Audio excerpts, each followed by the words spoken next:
Okay, say something funny for the crowd. Yeah, pull those pants up. Love Clan with Julie and MJ. The average age of first marriage is now almost 30. And we've already talked about the advantages of waiting until then to marry. Julie and I, on the other hand, married at the wee age of 22. We were too young to rent a car on our own honeymoon. Indeed, we were mere babes, and she still is a babe. But we've been able to build something truly beautiful over the last 25 years of our marriage so far. So today we're sharing reasons why you might want to consider marrying younger also in our new series, Marry Early, Marry Once, on Love Ed with Julie and MJ. And that first reason is that the Apostle Paul tells us to. Sort of. Actually, what the Apostle Paul says in 1 Corinthians 7 is that because of the temptation to sexual immorality, each man should have his own wife and each woman should have her own husband. Now, we realize Paul did not say anything in that passage about marrying young, but you can't talk about sexual temptation without considering the reality of something called puberty. And that reality in my family meant getting to listen to a set of cassette tapes with my mom. To clarify, cassette tapes were like iPods, but only different. I already knew that my brothers had been able to listen to these when they became teenagers. Your brothers had to listen about puberty from your mom? I was so excited at first, like, yay, I'm a teenager. I'm an adult.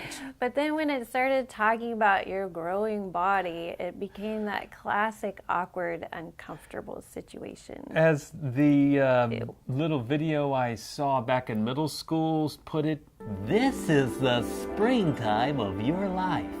Many changes will be happening to your body. Some of them will make you feel weird, but some of them will be exciting.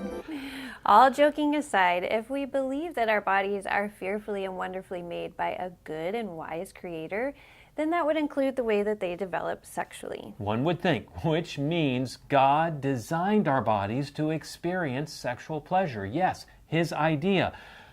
And for most of us, that means our bodies are actually sexually operational by 15 at the latest. Though we're not suggesting that you marry at the age of 15. No, don't do that. But the fact is, God made our bodies to start desiring sex in our teens. So if you're over the age of 12 and you have a sex drive, that isn't something to be ashamed of, but it is something to be accountable for. Yes, your sex drive is not wrong. It's not dirty. It is good. It is healthy. But like all God's good gifts, they must be stewarded according to His will and wisdom, which means saving sex for marriage. Can you abstain from sex for 15 plus years of sexual longing? Yes.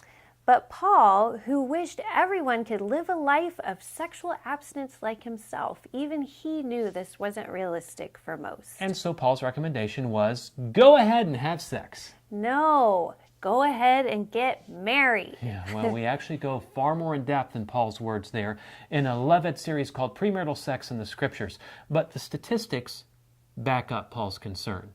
Most, as we know, are not saving sex for marriage. And the consequences of all that premarital sex go far beyond just STIs and unplanned pregnancies. Yeah, so if we're going to take Paul's admonition seriously, because of temptation, most everyone should have their own spouse, then which plan makes more sense? A, set out to save sex for marriage, but don't get serious about pursuing marriage until you're close to 30. Or B, learn to exercise self-control over your sex drive in your teens and early 20s while you intentionally begin preparing for marriage. The fact remains, marrying in your early 20s better fits with the way God designed our bodies to develop. Yeah, but as I elaborate in my Date Night Advice blog, puberty does not equal maturity.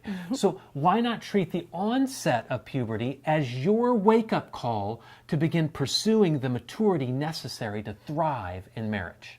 And that's what our mission is, to empower you to prepare for relational success when it counts before you fall in love. Even before you date. But the benefits of marrying young go far beyond puberty and sexual purity. So join us next week as we continue our series, Marry Early, Marry Once on Love Ed with Julie and MJ. Love Ed with Julie and MJ.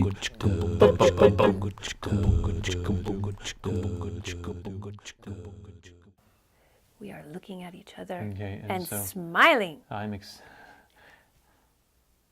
We are looking at each other and smiling. Ooh.